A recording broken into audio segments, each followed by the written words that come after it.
Okay, we're going to read chapter 7.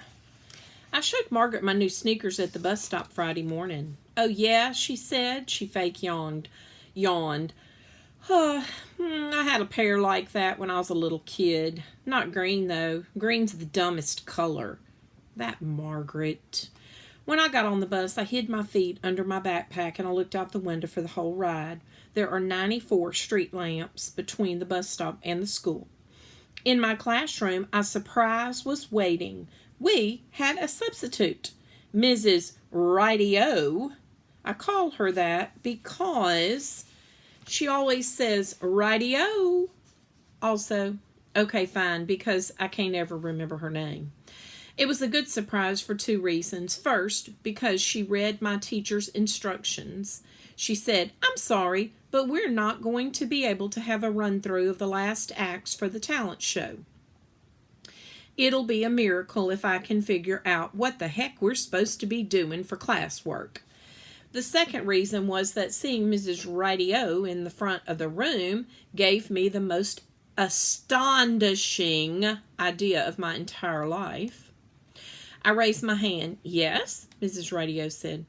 "I need to go to the principal's office," I told her.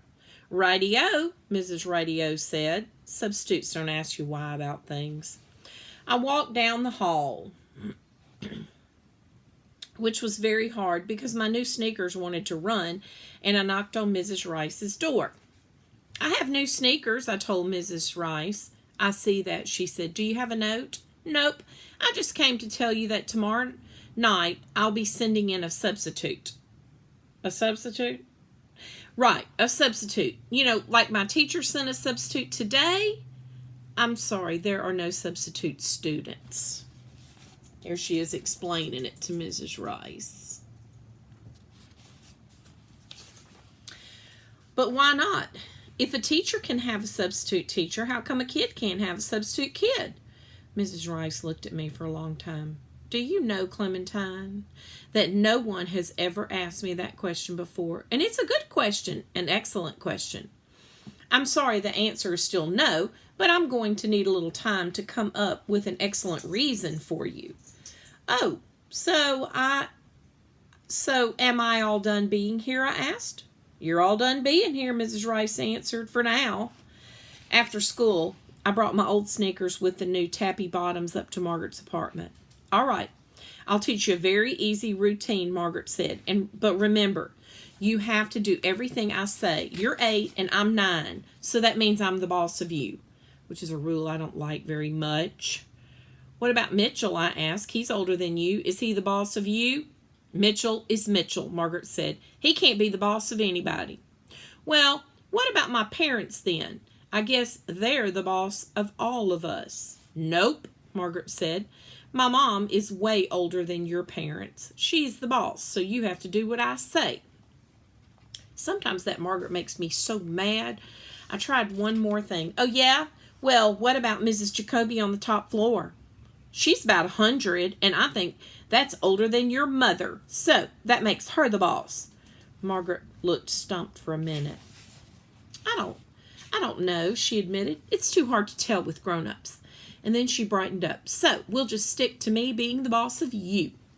I thought about the talent show and about me being the only one without any talents. "Okay, fine," I said, "for today."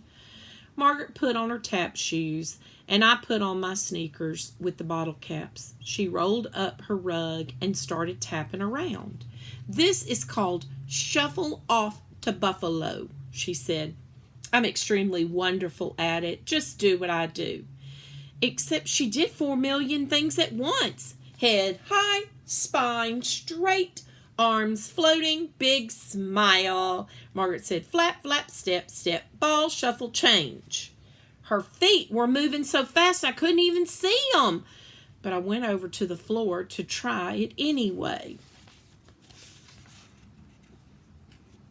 And there she is, doing her tap dance.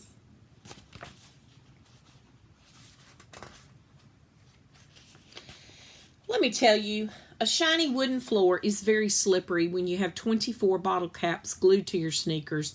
I took one step onto it, skidded right into Margaret's dresser table. Perfume bottles, hair clips, brushes, rings, ribbons all went flying in the air. Margaret made a face that said, "Clementine, you are hopeless," which I already knew. But then, while she was picking up everything, she surprised me. I guess you're not meant for tap dancing," she said. "But we still have a little time. I'll keep trying to think up something you could do that you're not so hopeless at." I think Margaret might be a little empathetic, too. "Thanks for the lesson anyway," I told her. I changed back into my new sneakers and went outside to where my dad was finishing up the ivy.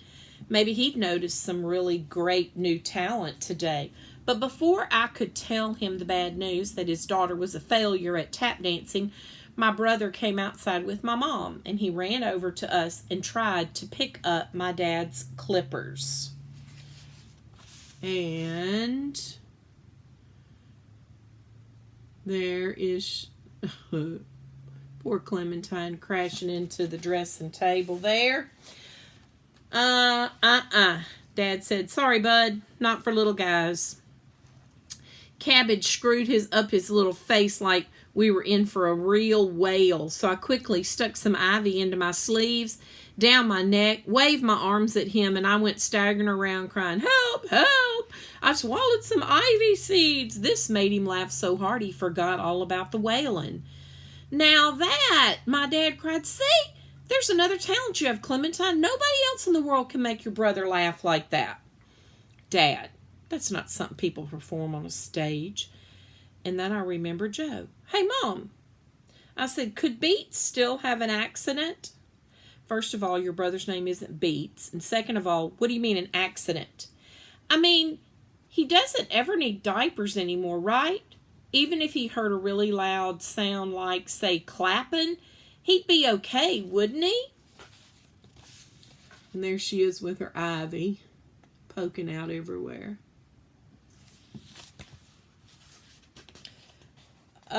No, he's pretty safe there, Clementine. You asked the most interesting questions. Then she dragged my brother off for his play group while he was still laughing about the ivy. I thought about the other part. My teacher probably wouldn't make me put a leash on my brother, but I wasn't so sure about Margaret's teacher. Margaret's teacher really liked rules. "Do you have a leash?" I asked my dad. "A leash? No, of course not. Why do you want one?" "Do you know anybody who does? I just need to borrow it for a little while."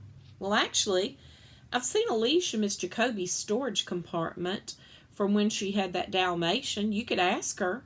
My dad knows everything about everybody in this building, and he's always saying it's a good thing he can keep a secret. "But Clementine, I really don't think moisturizer would like that." "Dad, I know that. I would never put a leash on a cat." And that's the end of that chapter.